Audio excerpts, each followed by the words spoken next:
Un copero. ¿Ustedes se acuerdan que un copero que era un sirviente?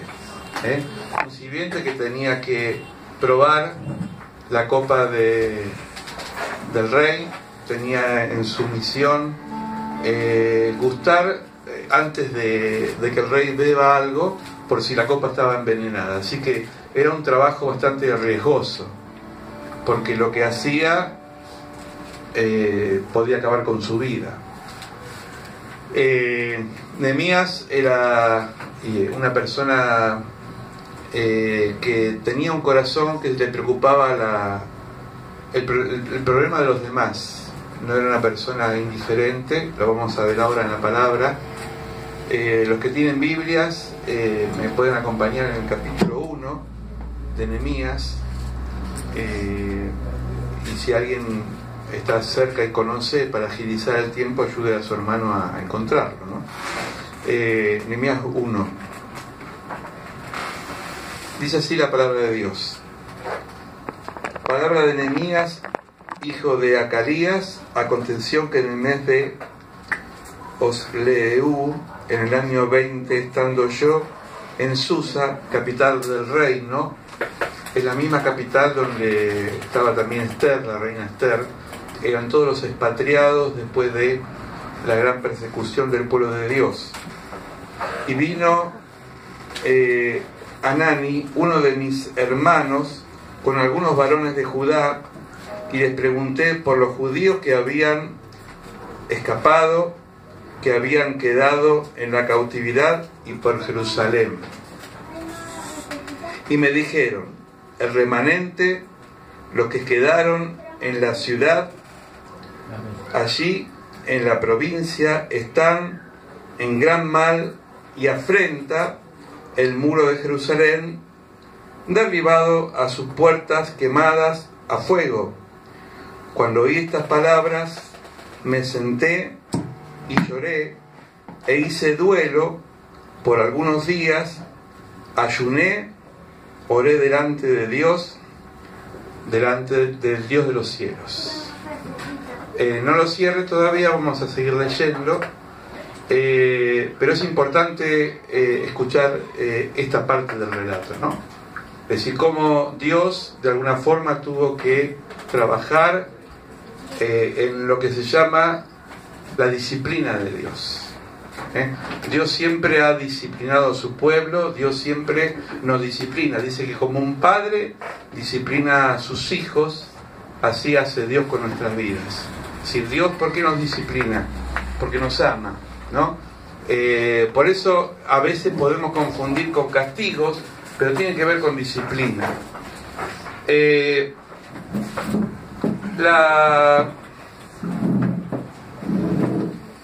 Israel fue un pueblo siempre perseguido. Fue perseguido por el pueblo nazi en la época de la Segunda Guerra Mundial. Fue un pueblo que, a través de un loco como Hitler, que mandó a matar a 6 millones de judíos en los hornos, los quemaban, los torturaban, los ahogaban en cámara de gas, pero siempre el pueblo de Israel fue perseguido antes de Cristo. En el año 500 más o menos 97 antes de Jesús, el pueblo de Israel fue advertido a través de los profetas como Jeremías y como otros profetas, que estaban haciendo su voluntad y no la voluntad de Dios. Y Nehemías se entera que el muro se había destruido, el muro se había derribado, ¿sí? El muro siempre significa es un tipo de protección, y lo voy a explicar de estas palabras. El pueblo de Israel siempre vivió detrás de unas murallas. ¿Vieron como ahora los countries, ¿no? Que tienen vigilancia, que tienen, bueno, es como una especie de ciudad fortificada? Bueno, el pueblo de Israel vivió siempre a través de los muros. Los muros fueron destruidos. Esto tiene que ver con una visión espiritual. Porque nosotros los cristianos, cuando estamos en comunión con Dios, cuando vivimos una vida de santidad, cuando tratamos de cumplir la voluntad de Dios, Dios fortalece muros, pone muros a nuestro alrededor. Amén. Pero cuando nosotros nos vamos del camino de Dios, cuando empezamos a hacer nuestra voluntad, cuando caemos en la desobediencia, los muros se caen. Y el enemigo empieza a tomar posesión sobre nuestras vidas. Por eso hay palabras y hay promesas en la Biblia que dice que el que habita bajo la sombra del Altísimo morará bajo la protección del Omnipotente. Y en otra parte dice que el ángel de Jehová acampa alrededor de los que lo temen y los defienden. Pero si no tememos a Dios, si no tenemos una comunión con Dios, el ángel no nos va a defender. Por eso, una cosa es ser hijos, somos hijos, pero eso no garantiza que Dios siempre nos va a andar protegiendo. Porque dentro de una familia hay hijos obedientes y hijos desobedientes. Y cuando el hijo desobedece, el papá o la mamá no puede hacer nada porque hace la suya, ¿no? Con Dios pasa igual.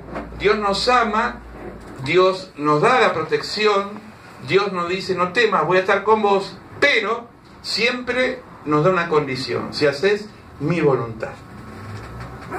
Entonces Nehemías estaba sirviendo al rey como copero, era como un sirviente, como una persona que estaba al servicio del rey, y de pronto se entera que los muros de su querida ciudad de Jerusalén estaban derribados.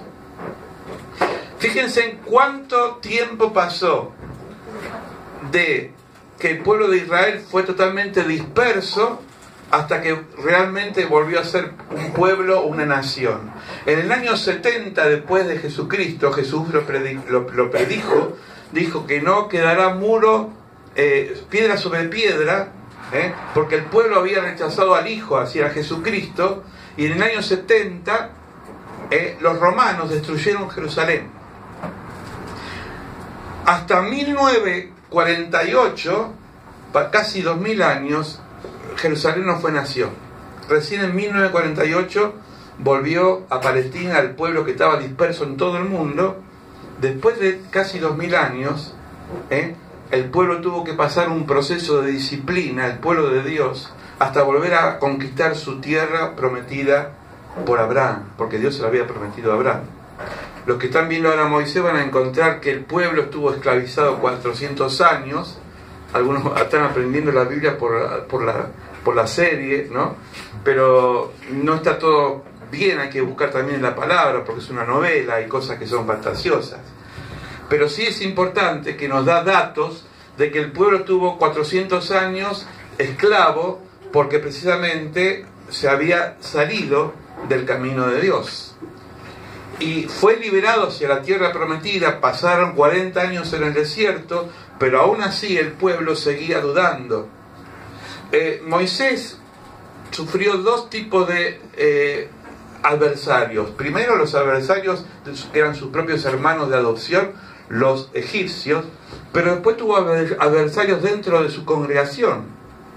Aparecen tres personajes que están en la Biblia, Datán, Coré y Abiram, ¿no? Que eran rebeldes, que siempre le buscaban el pero a todas las cosas. Siempre en la iglesia hay lobitos, siempre hay algunos cabritos, ¿no? Y hay ovejas también, gracias a Dios, ¿no? Pero es así. Jesús tuvo un Judas dentro del grupo y un Pedro que lo negó. Es decir, dentro de la congregación del pueblo de Dios, de esta iglesia local y de toda la iglesia del mundo, siempre hay personas que están bajo la cobertura de Dios, y están los otros que murmuran, critican, hablan, pero no hacen, ¿no? Son los que Dios dice, bueno, te los dejo ahí, pero van a estar ahí, no van a crecer. Yo creo que Dios nos llama a crecer, a buscar su voluntad, porque cuando aprendemos a buscar su voluntad, pasa en nuestra vida que encontramos primero paz. Las cosas se van aparejando. Milagrosamente Dios empieza a armar cosas en nuestra vida que nos asombra. Porque el Espíritu Santo te habla. Y cuando te habla, te empieza a decir, es por acá. Pero es porque estamos en comunión con Dios. Ahora, si yo estoy cargado de otras cosas y pierdo la comunión con Dios, el muro se empieza a caer, la protección divina se corre y entonces el enemigo empieza a sitiar nuestras vidas. ¿Cuál es el enemigo? Es el diablo con todas las fuerzas del mal, con su ejército de demonios que te empieza a atacar la familia, te empieza a atacar el trabajo, te empieza a atacar la economía, te empieza a atacar. En Malaquías le llama el devorador porque es el que come la economía, ¿eh? Eso cuando no estamos en comunión con nuestras ofrendas y diezmos, que es lo que plantea la Biblia, ¿eh? Es decir, a veces, porque yo siempre le digo a la gente, y cualquier pastor pienso que dice lo mismo, si cuando uno dice tengo un problema económico, lo primero que pregunto, ¿estás diezmando? Porque si no diezmas, el devorador te va a comer toda la economía. Y es así, no lo estoy inventando, está en Malaquías la palabra de Dios. Cuando no nos congregamos, es decir, la palabra de Dios dice no dejen de congregarse. ¿Cuál es el beneficio de congregarnos? Que nos nutrimos mutuamente, que escuchamos la palabra. No es lo mismo escucharla por internet que participar. Hoy decía Alberto, cuando iba dirigiendo, que cuando uno cuenta el testimonio, cuando uno agradece, cuando uno pide, cuando uno expresa, se contagia. Porque yo cuando veo un testimonio que le pasó a alguien, digo, ay, gracias a Dios porque me puede pasar a mí. O quizás no. Nunca un testimonio es para comparar, porque por ahí alguno lo sana enseguida, otro tarda años y otro por ahí te tiene con esa enfermedad con un propósito. Pablo le pidió al Señor que sea sanado de un aguijón y Dios no lo sanó. Le dijo, yo no te voy a sanar de ese aguijón, pero te voy a dar mi gracia para que te sostenga. Y entonces el Señor le dijo, bástate mi gracia, bástate mi fuerza.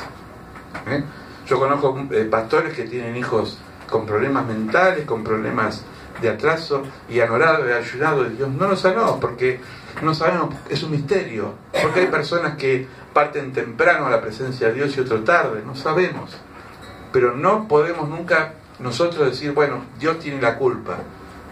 Es un misterio. Lo que no sabemos, dice Pablo, ahora vemos como confuso, como en un espejo, allá veremos cara a cara. Me van siguiendo, decir, lo importante es saber que nuestra vida no es una vida improvisada, es una vida que está marcada por un propósito, y el propósito lo hace Dios. Vivimos en un mundo improvisado, que hay cosas que parecen muy sofisticadas, muy técnicas, pero en el fondo a veces parecen atadas con alambre, como diría Copani. Muchas cosas que se atan con alambre, ¿no? ¿Sí?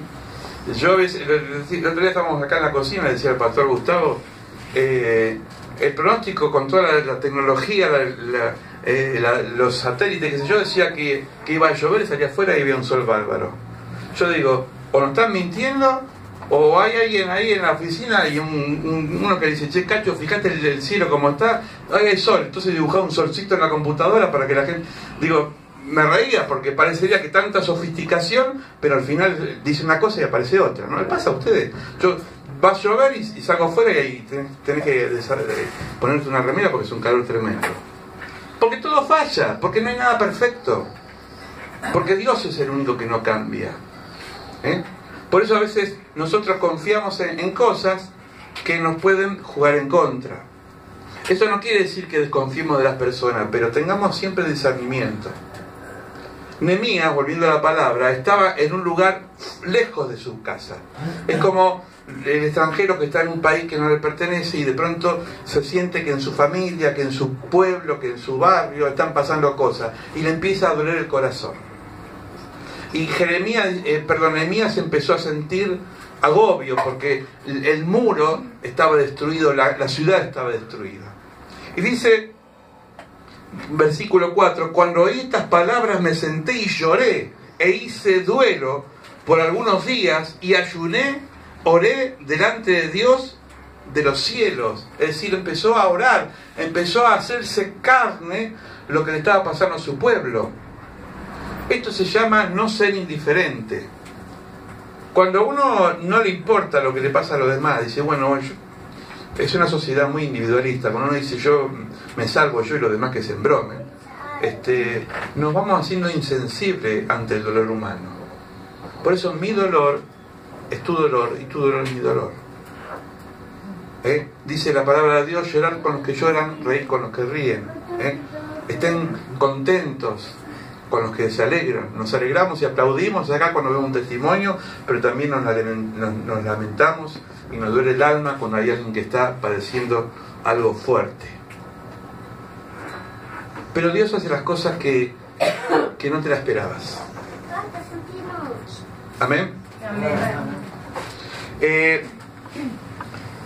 Versículo 5, y dije, te ruego Jehová, Dios de los cielos, fuerte, grande y temible, que guarda el pacto y la misericordia a los que aman y guardan sus mandamientos. Amar y guardar los mandamientos. ¿Qué son los mandamientos?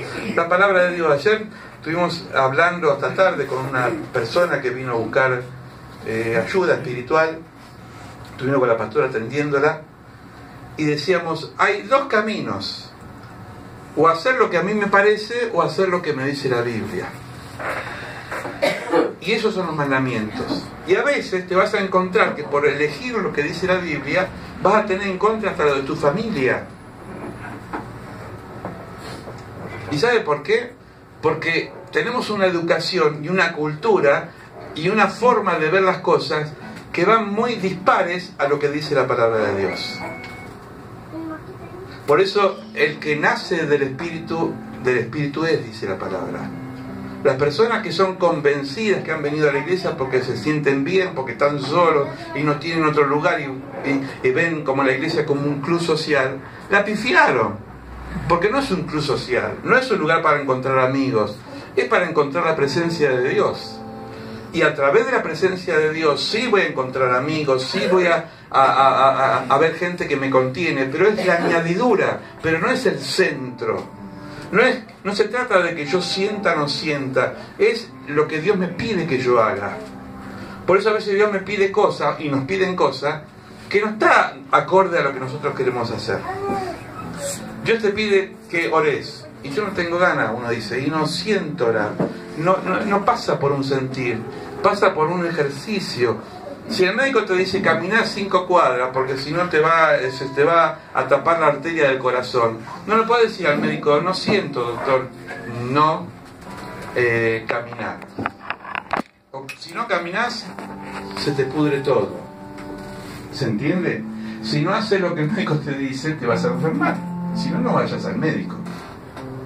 Con Dios pasa lo mismo. Es decir, Dios siempre nos da como pautas de convivencia. Vos haces esto, yo te voy a cubrir, yo te voy a acompañar, pero hace mi voluntad, la de Dios. ¿Se entiende? Es fuerte la palabra, yo digo, bueno, yo sé que esto es confrontativo porque me desafía, pero si la palabra no me desafía no sirve. Tampoco la palabra es una anestesia para olvidarme de los problemas. Los problemas van a estar. Hay mucha gente que ha sido mal predicada y le han dicho que si vos aceptás a Jesús no vas a tener más problemas, que las cosas van a ser nuevas, diferentes. Mentira, vas a tener más problemas. Pero vas a tener la fuerza para solucionar los problemas. Vas a tener las herramientas para que ese problema no te ahogue ni entres en una angustia. Porque el Señor te da la fortaleza. El gozo del Señor es mi fortaleza, dice la palabra de Dios. Y dice Pablo, todo lo puedo en Cristo. Entonces, Nehemías, ¿dónde estaba? Fuera de su casa, fuera de su patria, en otro país. ¿Qué sintió hacer? Empezar a moverse por el otro. Y entonces, vamos a verlo más adelante, cómo él pide cartas a su jefe, le pide permiso laboral para irse a Jerusalén y empezar a organizar lo que sería la construcción del muro. Ahora, el muro, Nehemías no construye el muro con piedras nuevas, lo construye con las piedras que estaban derribadas. Esto es un secreto espiritual grandioso, porque dice, Dios, no quieras modificar la situación de tu vida con cosas nuevas, sino empezar a reconstruir de lo que tenés, y en eso que tenés, yo te voy a bendecir. Por eso no es cambiar por cambiar, sino ver cómo lo que tengo lo construyo y lo hago nuevo. No sé si me entienden. Voy a poner un ejemplo. Si vos querés renovar tu casa, y me parece bueno, ¿no? Que cada tanto le den una mano de pintura, ¿viste? Si querés cambiar los muebles de lugar, qué sé yo, ¿no? A algunos les gusta cada rato cambiar los muebles de lugar, hacer un ruido también. Sí, está bueno eso. Pero si estás vacío interiormente, si tenés un vacío en tu corazón, es pan para hoy y hambre para mañana. Pero si vos decís, no, yo voy a tratar de modificar las cosas por fuera, pero por dentro voy a estar bien, entonces es como que vas a estar en sintonía con la vida. Por eso no basta, ¿no?, con modificar las cosas de afuera, sino que empezar por adentro. Dijo Jesús, de tu interior va a fluir ríos de agua viva. Jeremías dice, muchos tienen cisternas rotas. ¿Qué es una cisterna rota? Es un balde agujereado. Vos pones agua y el agua se desparrama. No contiene el balde el agua, no sirve para nada. Tenemos una olla ahí en la cocina que la vamos a hacer maceta, porque se agujereó abajo, ¿no? Y no es la tuya. Y la vamos a usar como maceta, porque ya la maceta, ¿qué hace? Drenar el agua para que no se pudra la planta, pero ya no sirve para cocinar, ¿no? Y a veces nosotros somos como esas macetas, como esas ollas, como esas cisternas rotas, que nos entran cosas, pero salen por otro lado y nunca estamos saciados. Por eso tenemos que contener la palabra es guardarla es masticarla, rumiarla, para que la palabra dé frutos y nuestra vida sea una vida en abundancia. ¿Cuántos quieren tener una vida en abundancia? Amén. Amén. Un poquito más fuerte. ¿Cuántos? Ahora me gustó. O alguien quiere estar a media máquina. No, queremos estar bien, queremos estar pilas, que las cosas salgan bien, que las cosas tengan resultados buenos. Pero hay que pagar un precio. Tenemos que tratar siempre de tener una comunión con Dios, con los hermanos, leer la palabra, y es el ABC que me van a escuchar siempre, y voy a ser cansador con eso. Pero sin la palabra de Dios, sin la comunión con Dios, sin la comunión con los hermanos, la vida espiritual no crece. Su mente va a crecer, su cuerpo va a crecer. Mire que la panza que desarrolla, eso porque cocinan muy bien, comen pizza por demás algunos, ¿no, pastora?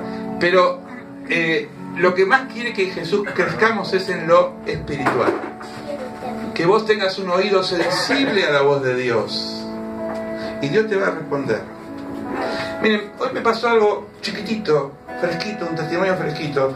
Yo estaba acá en mi pieza pensando en el mensaje, y pasa un camionero vendiendo papa, y yo le digo a mi esposa, justo ahora pasa esto, no me escuchaba, y vendía la papa 100 pesos los 30 kilos, yo lo escuchaste. Y nosotros usamos muchas papas, y compramos, antes de hacer, una bolsa de papas. Y siento una voz que me dice, anda a comprarle. Y yo a mí mismo me digo, ya compramos, vamos a estar de vuelta. Anda a comprarle. Me insistió, y salí corriendo. Mi esposo estaba ahí, parecía el correcamino como salí. Y se había ido por la esquina, y se fue para allá. Y unos chicos de por allá lo pararon porque me vieron a mí corriendo. Se imagina un viejo corriendo, yo estaba con la lengua afuera, y de pronto paró el camión y le digo, ¿puede dar la vuelta que le voy a comprar la papa? Da la vuelta al señor, y le cuento que es una iglesia, porque justo estaba hablando con un hermano ahí en la puerta, y que hay un comedor, que estamos dando de comer a la gente, que yo bla bla. Y el hombre dice, se conmueve en el corazón y nos donan una bolsa de cebolla. Y después dice, yo quiero hablar con usted, después le voy a contar otros detalles más que no vienen al caso, de cómo él quiere servir a la obra de Dios. Eso lo hace Dios.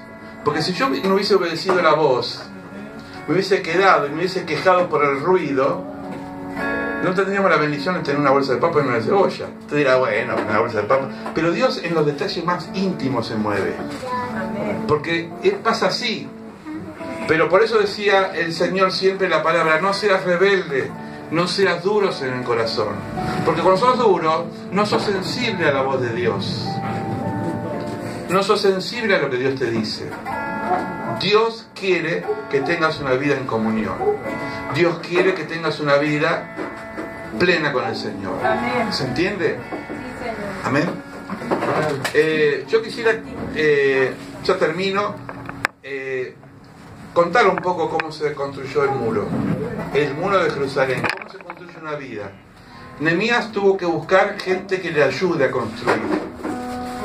Una vida no se construye sola, una vida se construye con la ayuda de otros. Siempre decimos con mi esposa, no se corten solos, no se corten solas, porque eso es una mala acción. Judas se cortó solo y se ahogó, se ahorcó, porque él planificó traicionar a Jesús, y excepto Jesús, ninguno de los discípulos sabía que Judas estaba planeando esa tragedia.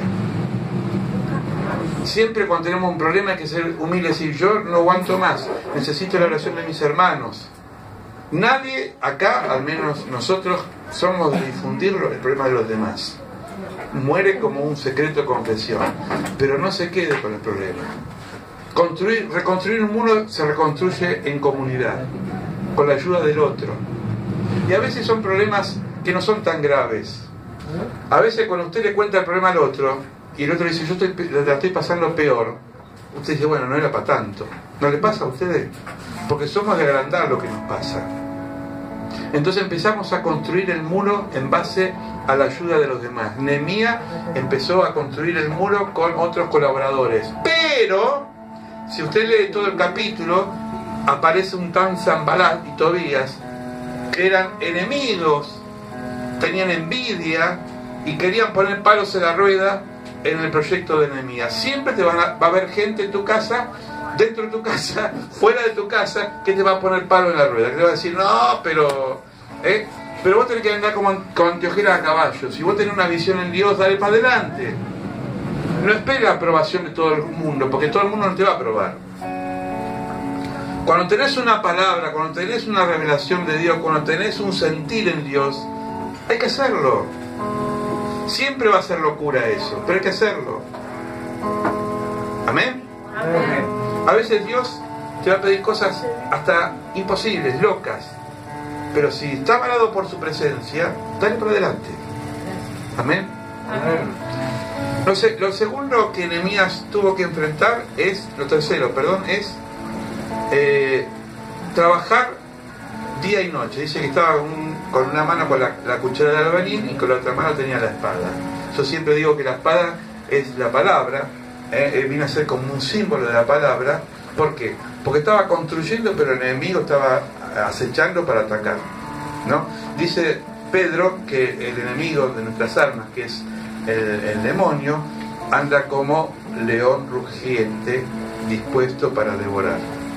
Es decir, dormirse en los laureles y decir ya estoy tranquilo, es un peligro. ¿Se imagina un centinela que está cuidando un cuartel y se duerme? Hay que estar atento, hay que reaccionar, porque el enemigo ataca. Yo lo contaba la otra vez que tuve un amigo que hizo el servicio militar en el Viejo Bueno, que es un batallón que está en Monte Chingolo. Yo soy de allá, del país de Monte Chingolo, en Lanús, y me vine para el norte acá. Y él estaba haciendo la guardia, y era nuevito, era en la época de los Colimba, que los Colimba tenían 18 años, y entonces le dice el sargento, soldado, le dice, usted va a estar esta noche en este descampado haciendo la guardia.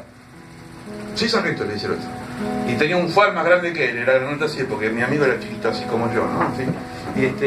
Y dice que era de noche, una noche de invierno, había una neblina tremenda, no se veía nada, y él tenía un miedo tan grande que dice, el primero que se acerca le disparo, o aunque sea, voy a hacer. Y sintió unos pasos, y dice que sintió como un aliento caliente en su cuello que le estaba soplando. Y agarró el fal, cerró los ojos y con la culata del fal, ¡pum!, le dio con todo al que estaba atrás, y era la ternera del sargento. Le dio un golpe tan seco en la cara que la mató. Todo el mundo comió asado, pero él se comió un mes de cana, ¿no? Y yo siempre cuando recuerdo de eso, digo, estaba alerta, demasiado alerta, ni siquiera preguntó quién era, le dio un palazo, menos mal que una vaca, ¿no? Pero al menos estaba alerta. Y si no era una vaca, y si era alguien que quería entrar al cuartel, entonces nosotros somos así, centinelas que estamos siempre en guardia, y el fan nuestro es la palabra de Dios para reprender toda acechanza del enemigo. Todos somos Nehemías acá. Todos somos personas que tenemos un llamado de Dios. No importa que no sea pastora, pastor, salmista, no importa el título, acá lo que importa es servir a Dios. Y cuando uno hace de corazón, Dios lo bendice. Pero cuando uno lo hace por obligación, es otra cosa. No me gusta cuando uno hace las cosas por obligación, sino por devoción. Yo creo que esto es lo lindo, cuando nosotros hacemos algo porque sale del corazón, porque nos moviliza el corazón. Y Dios quiere una iglesia que sea servicial, pero de corazón, y no de obligación. ¿Se entiende? Vamos a servir al Señor. Nos quedan todavía 2 meses para terminar el año. Pasó rápido, ¿no? Pero que sean 2 meses realmente de mucho servicio. Hay muchas cosas que vamos a hacer como iglesia, pero necesitamos el esfuerzo de todos. Oremos los unos por los otros. Un mensajito de WhatsApp, una llamada telefónica, una visita. ¿Qué te pasa? Hace mucho que no te veo. Que no recaiga sobre una sola persona. Como un cuerpo, todos tenemos que levantar el muro. Este muro que es este lugar, para que el Señor bendiga nuestras vidas, bendiga nuestros hogares, bendiga nuestra familia, en el nombre de Jesús. Amén. Amén. Dios llama a Nehemías. Señor, escuche, en este momento vamos a orar juntos, ¿sí? Señor, te pedimos por